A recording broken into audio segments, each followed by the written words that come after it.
Hey, what's happening? I'm back with a video here from a road trip I did recently, just last week.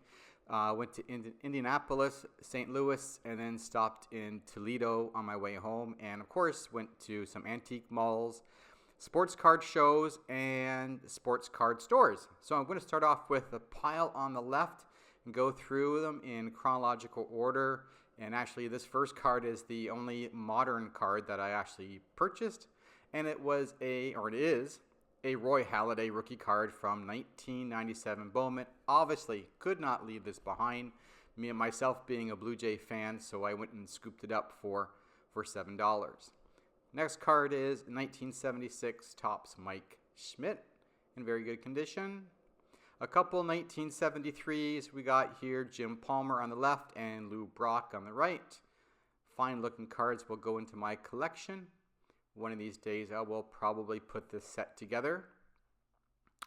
Then we have 1972 Topps. We've got two cards again. We've got Tony Perez on the right and Pete Rose in action on the left. Looking very good there, Pete Rose. Nicely centered left and right. And I bought a bunch of 71s, which I'm not going to show you, but being in St. Louis, of course, lots of St. Louis Cardinals cards, and came across this Steve Carlton for $2 in the condition that it's in. Thought that was a good deal.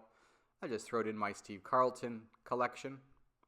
Here we have 1969 Topps. We've got some common players. Again, lots of Cardinals because I bought these in St. Louis. So I'm going to show you the stores I went to. There's the Bob Gibson, 1750. Actually purchased this and the next card at an antique mall. 1750. I thought that's probably what the going rate for a 67 Bob Gibson. Looking pretty good. And here is the other card, Orlando Cepeda, or Cepeda, $9. And I also picked up Louis Tiant. And my goodness, that uniform looks like the broken top loader. That uniform looks like a Cincinnati Reds uniform, but it's the Cleveland Indians. 1967. Then we got some 1964s, just like some common cards. Again, lots of Cardinals you're going to see through these stacks. There's Ron Taylor. Ron Taylor, I got to show you this. Ron Taylor, born in Toronto, Ontario, Canada. One of our Canadian Major League Baseball players. I think he went on to become a doctor and was the team doctor for the Blue Jays for a number of years in the 80s and 90s. Moving on to 1963, we've got Richie Ashburn, $5 card. A little beat up, but look at this. This sweet Hank Aaron All-Star card for $9. Pretty good deal, I think. $9 for a Hank Aaron in a 63. So card number 394. Nice looking back on that. Love to put that set together. Probably never will, but obviously I'll keep a personal collection of Hank Aaron cards. Then we got 1960s. Again, Cardinals. You're going to be bored of all the Cardinal cards, but as it goes. Here's a San Francisco team card.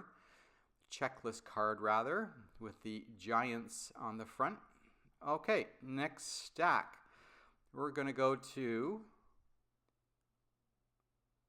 this 1959, I believe. Nellie Fox, $8. Look at that nice sweet back on that. Very nice looking card. Elston Howard, New York Yankees. And just a common card there, but looking really good. 1958s, I love the design of these cards. I love the deep red color on the background, the photos, the team logo on the bottom right. Just a fantastic looking set of cards. Went ahead and picked these up and the next two because really the colors just popped at me when I was looking at them.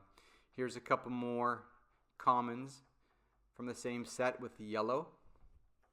Fantastic looking. This actually might become my favorite set designed ever. 1957, probably from the best to the worst set design. Yeah, nothing good about those designs. 1956, a couple more common cards, Leroy Powell, Hank Thompson, and Norm Zochin, probably butchering his name. And then probably the steal of the trip were these cards, and these are 1954 $1 cards. Certainly are beat up, but you know, there's no serious creases. They've just got rounded corners, some bad edges along the sides. There's no stains, or I don't think there's any stains on these cards.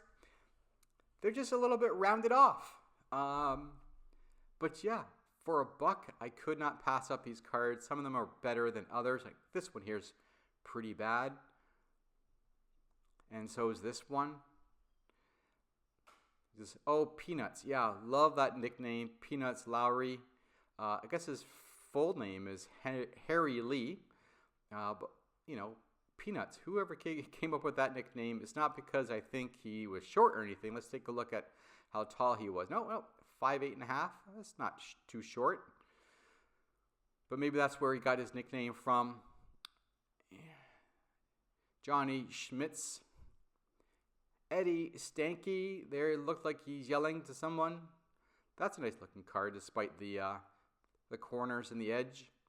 Pete Reynolds, Washington Senators, and Pittsburgh Pirates. A Cleveland Indians.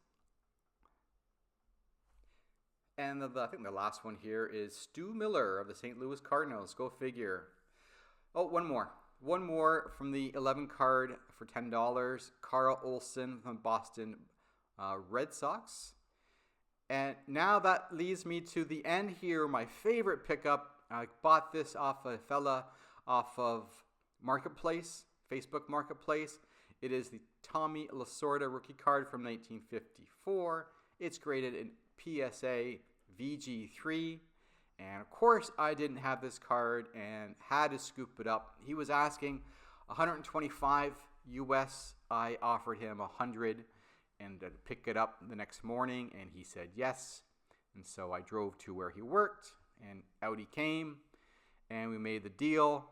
I think this is a good deal. I don't think I got ripped off. I think Tommy Lasorda is pretty desirable rookie card for some reason. Hard to find, hard to track down. Okay, now I want to show you where I went. Indie Sports Card Show at La Quinta Inn in South Indianapolis. Great place, lots of good dealers.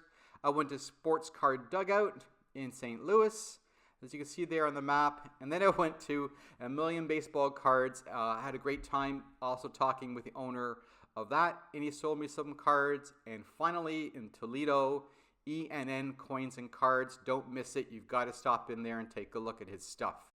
And as always, thanks for watching, and please subscribe to the channel.